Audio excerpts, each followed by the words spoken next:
আমি আমার গল্প থেকে বর্তমানে ইংলিশ শিখি।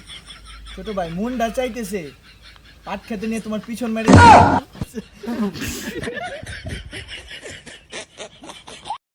দেখ দেখ কত সুন্দর একটা মেয়ে যাইতেছে। দেখ তোর রুচি কত খারাপ হয়ে গেছে, তুই একটা মেয়ে আর 35 বছরের মহিলা চিনিস না।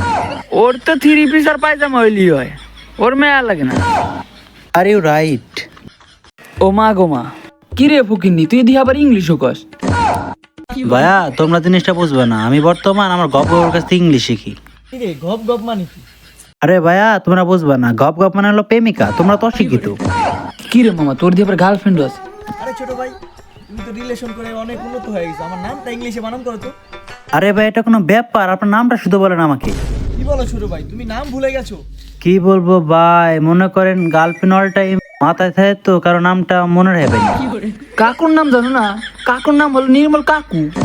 নির্মল কাকু ইংলিশে বানাবো পাঙ্গাস। ভাইয়া তোমরা তো জিনিসটা বুঝবা না, আমি আমার গপ গপের কাছ থেকে বর্তমানে ইংলিশ শিখি। এই তোর গার্লফ্রেন্ড কি পাস জুনি?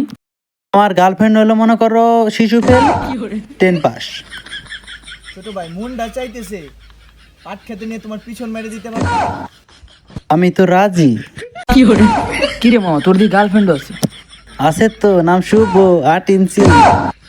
মানে মানে মানে 8 ইঞ্চি মানে? মানে লম্বায় 5 ফুট 8 ইঞ্চি, এটাই।